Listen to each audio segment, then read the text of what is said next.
24 days left. Here we are with another Last of Us 2 video. Now, first of all, we're gonna start with a new announcement by Sony themselves. On Wednesday, 27th of May, there will be a state of play exclusive Last of Us 2 gameplay footage and more on 27th of May, and I will be here live on the channel doing the live stream reaction with face cam and everything, so y'all better tune in. I have the live stream ready. Go there, set reminders, you know what to do. Now, today I'm going to talk about Last of Us Part 2 choices thingy. Now, of course, since we know 24 days left, we're getting close every single day, so it's obvious we're gonna learn more as we move forward and as we progress towards the release date. However, when the inside the gameplay thing dropped, in there they've been quite focused on the philosophy of the gameplay, where you have the choices based system for the gameplay. Either you could be aggressive and you live with that aggressiveness throughout the story as you move forward, or the other way around. So that got me thinking, that's cool for the gameplay and all of that. What about story? Are there multiple endings? Are there multiple choices within the story? Is there by any chance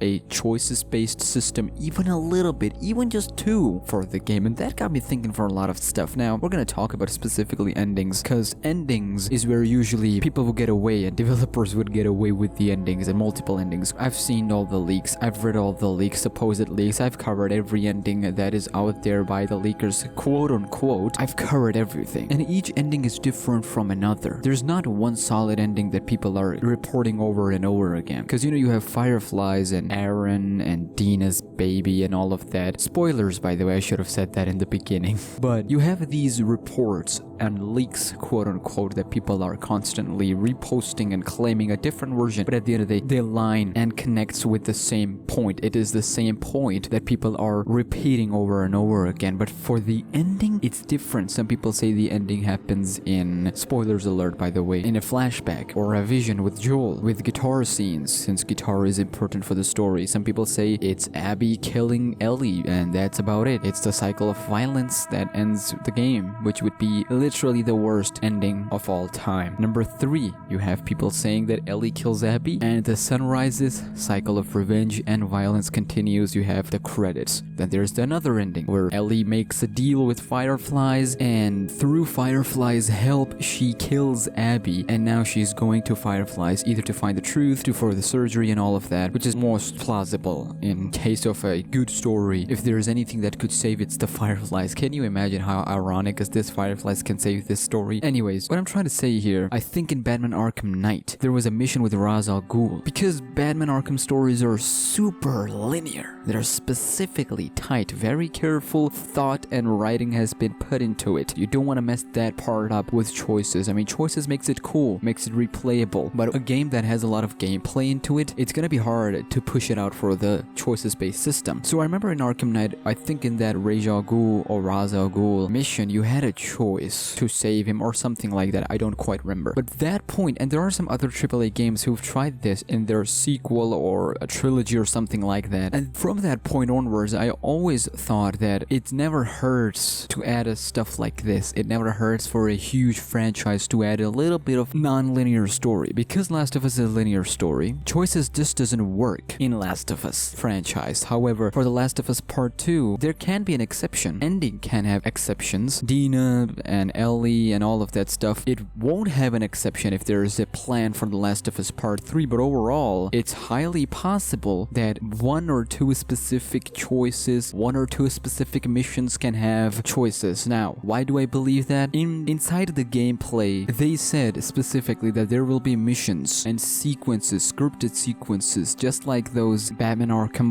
I don't know why I'm repeating Batman Arkham, but they had like side missions that you can miss. Like, they're not part of the main campaign. You don't need them to progress your main storyline. You can go there, learn more about the city, learn more about Batman, learn more about the villains out there, but it's not necessary if you skip them. It doesn't happen much to the story, doesn't do much to the main campaign, but it's a good addition. You get more points, maybe more supplies for The Last of Us Part 2. So they said that there will be sequences that player will entirely miss, but if they go there, they will appreciate that even more. It doesn't hurt if there are multiple choices for those those specific missions for Ellie. Now, why do I am so keen on that? It's simple. In a story trailer and in the leaks, Tommy's keep mentioning to Ellie that you need to spare some people because you're going nuts after the golf club session. After the golf club session, Ellie is changed. She was already changed for some specific reasons, but this has changed her even more, and to the point where she doesn't care. Y'all seen in the story trailer how she's going into the Abby's group and massacring every single person she's facing. She will literally get to Abby. She will find her. Who's gonna kill who? That's later. That's for the later talks. But her will and the willingness to go out there and massacre everyone she can see. I believe personally that we will have some sort of choices when we play those small missions and we see survivors and you get the opportunity to either kill them or spare them or something like that. That should be a part of this game. It doesn't need to contribute to the main story. You don't have to see them again in the ending or something like, oh, you see your choices had consequences, because I think they're not going for the story choices, but they're just rather going for the gameplay choices, which I think is the main part of the whole Last of Us 2 innovation or something like that. I mean, prone, jumping, all of that. But either way, I believe personally that side missions are gonna have a small choices like one or two, spare them or kill them, but the main story, I don't think so. However, there should be one, at least one by the end. However, if they're going or planning for a part 3, don't expect any choices at all or anything like that, because this is a very careful story. They need a lot of points that connect to the first game and they don't want to mess it up, so I don't know. We will just have to wait on that part specifically. 24 days left, Wednesday, we will see the state of play. We will hopefully learn more about the story. I know a lot of people are saying, oh, gameplay is gonna be lit. It's gonna be lit, but I want to know more about the story. Hopefully we will learn about Abby. Hopefully they finally reveal that there's gonna be another playable character, or maybe, you know what, they should just stay silent, talk about the game in the beginning, and by the end they're like, since they said that we have few minutes of a new gameplay never seen before gameplay, they should be like, and here's the final gameplay, please enjoy. And they just cut to black, Sony Entertainment logo, Naughty Dog logo, and then you see Abby, you're playing as Abby. That alone, for the people who haven't seen the leaks, now I am going to see how they react to that. And maybe then next week they could explain a bit more about why you're gonna play as Abby from their perspective without spoiling too much. But that was my 2 cents on this whole situation. Hit those notifications. You don't want to miss what's coming on Wednesday, 27th of May. Mark your calendars, set the reminders. Oh, we're getting strong. 50k, it is coming soon, that's for sure.